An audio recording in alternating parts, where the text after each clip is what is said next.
अस्सलाम वालेकुम, welcome to my YouTube channel. मैं आपका होस्ट तहसीन आज़ाद। उम्मीद है कि आप सब खैरियत से होंगे।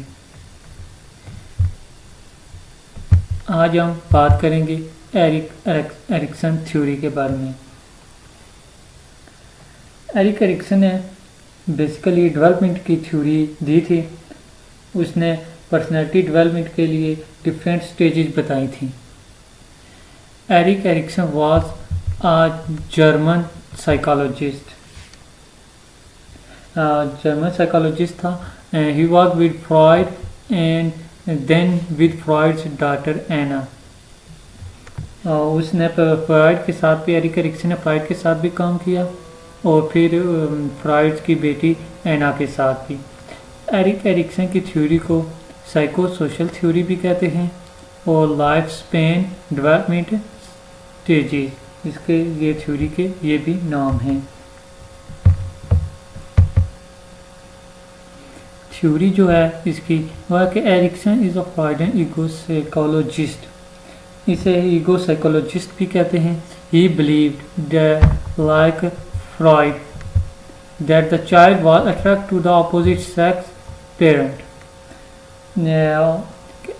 एरिक एरिक्सन जो वो फ्रॉइड की तरह मानता था कि जो ओडिपस कॉम्प्लेक्स जो होता है वो उस बच्चा ऑपोजिट सेक्स के पेरेंट सेक्स की तरफ अट्रैक्ट होता है।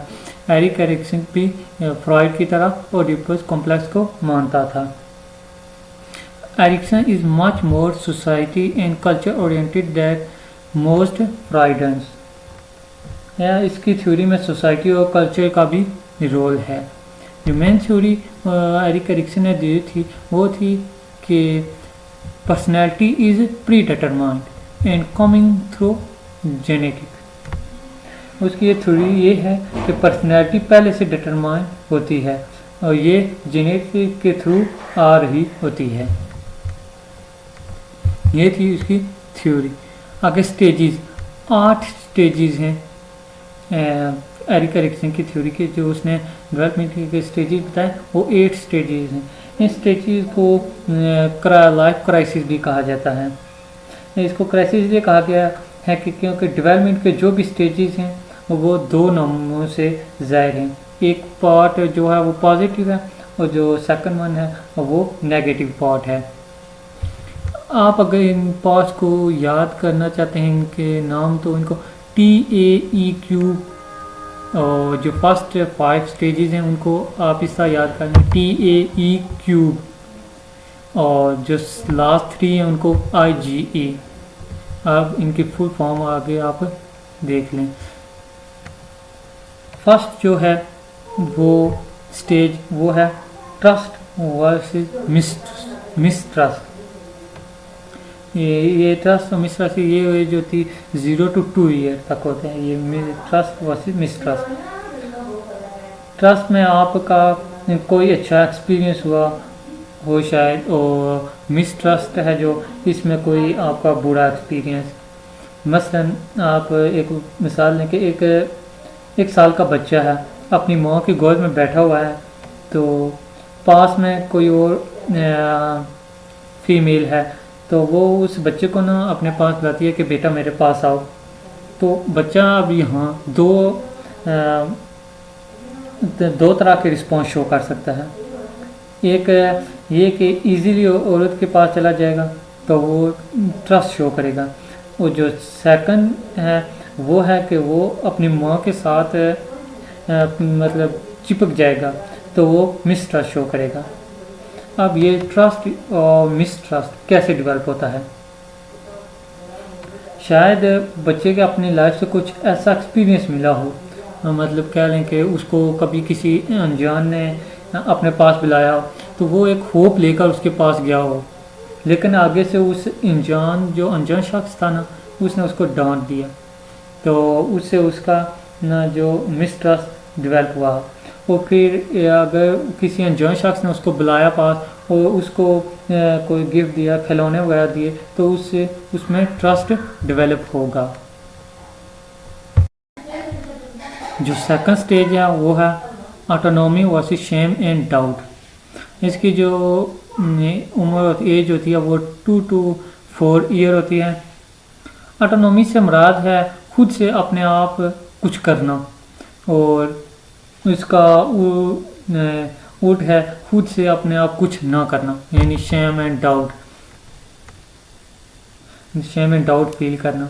इस उम्र के बच्चे जो होते हैं वो खुद इंडिपेंडेंट फील करते हैं। वो ज़िद करते हैं कि मैं क्या लें कि खुद खाना खाऊंगा, कपड़े खुद चेंज करूंगा। वो खुद कुछ काम करने की ज़िद कर रहे होते हैं। जब वो कुछ काम करने की ज़िद कर रहे हो तो पेरेंट्स कहते हैं कि बेटा ऐसा ना करना, आपसे ये नहीं होगा।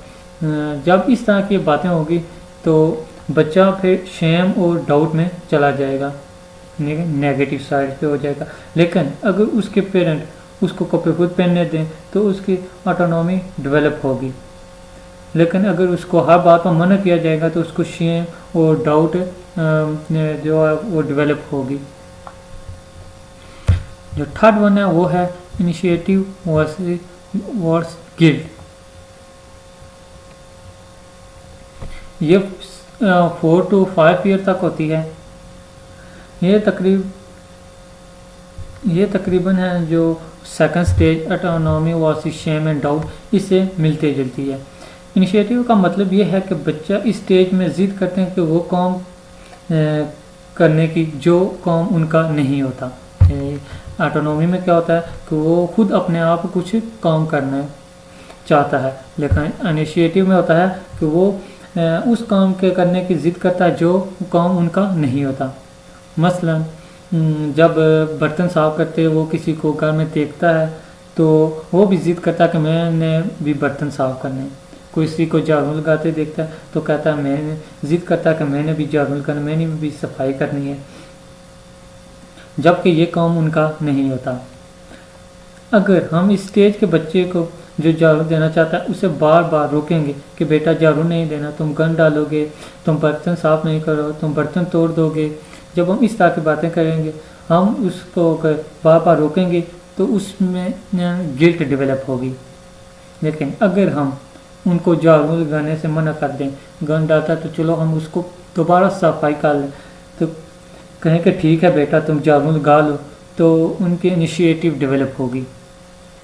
अगर सेकंड ये आप देखें, अगर ऑटोनॉमी डेवलप हुई है तो आगे 4 to 5 ईयर में वो गिल्ट में भी जा सकता है। लेकिन अगर वो शेम एंड डाउट में है तो आगे 4 to 5 ईयर में इनिशिएटिव में भी जा सकता है। लेकिन इसके चांसेस बहुत कम होते हैं कि कोई बच्चा ऑटोनॉमी से गिल्ट में जाए या शेम एंड डाउट से इनिशिएटिव में जाए। ऑटोनॉमी से इनिशिएटिव में इजीली जाएगा, शेम एंड डाउट से इजीली गिल्ट में जाएगा। लेकिन ये बहुत ही कम चांसेस होते हैं कि कोई ऑटोनॉमी से गिल्ट में और शेम एंड डाउट से इनिशिएटिव में जाए। नेक्स्ट जो है वो है इंडस्ट्री वर्सेस इंफीरियरिटी।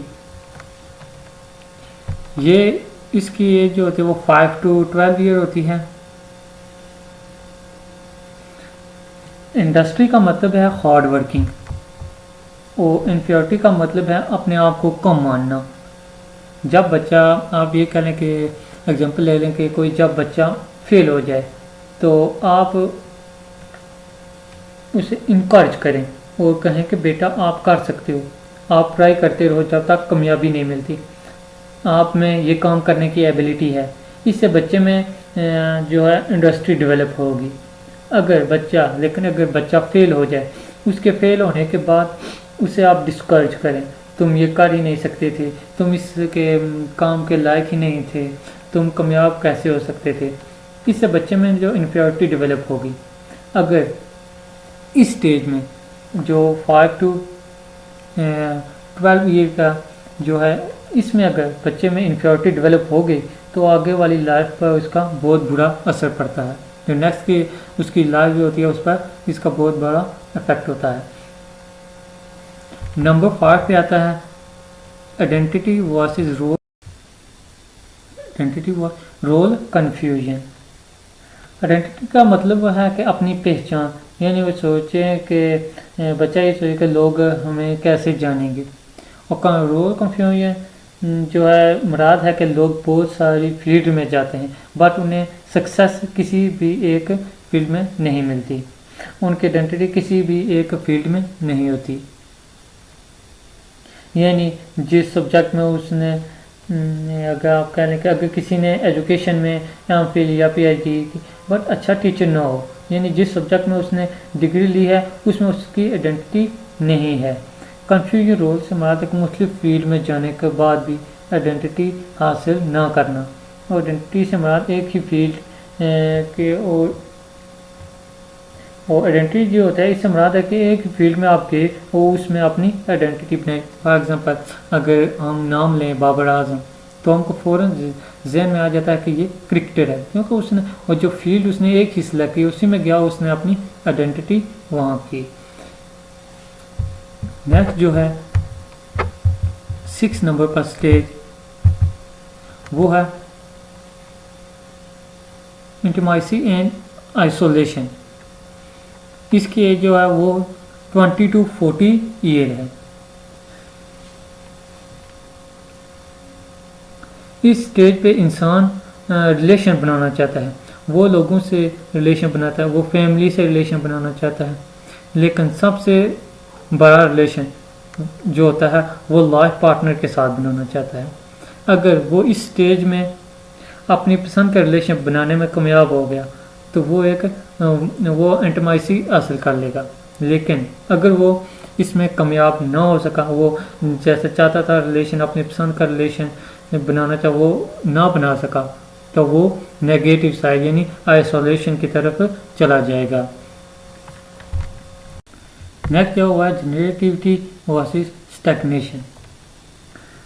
इस स्टेज में इंसान के लिए दो प्रायोरिटी होती हैं, एक वर्क कि उसका काम कैसा, उसकी जॉब जो कर रहा है वो कैसा, और दूसरे नंबर पर उसको पेरेंट हो कि वो एक मतलब फैमिली कैसे बना सकता है या वालिदैन वो कैसे बन सकते हैं। अगर वो ये दो प्रायोरिटी में कामयाब हो गया तो वो जनरेटिविटी में जाएगा, लेकिन अगर वो ये दो प्रायोरिटी इनमें नाकाम हो गया तो वो नेगेटिव स्टैग्नेशन की तरफ चला जाएगा। लास्ट जो स्टेज है ईगो इंटीग्रिटी वाज डिस्पेयर। इसकी एज 60 to till डेथ तक होती है। इस स्टेज में हर शख्स अपनी ज़िंदगी का जो उसने ज़िंदगी गुजारी उस पर नज़र डालता है। अगर उसने अपनी ज़िंदगी में कुछ हासिल किया हो तो वो अपनी ज़िंदगी से सेटिस्फाई नजर आता है, लेकिन अगर उसने अपनी लाइफ में कुछ अचीव नहीं की, वो अपनी ज़िंदगी में फेलियर था, तो वो अपने आप को डिस्पेयर फील करता है और इसी के साथ ही वो इस दुनिया से चला जाता है। ये था आज का हमारा टॉपिक।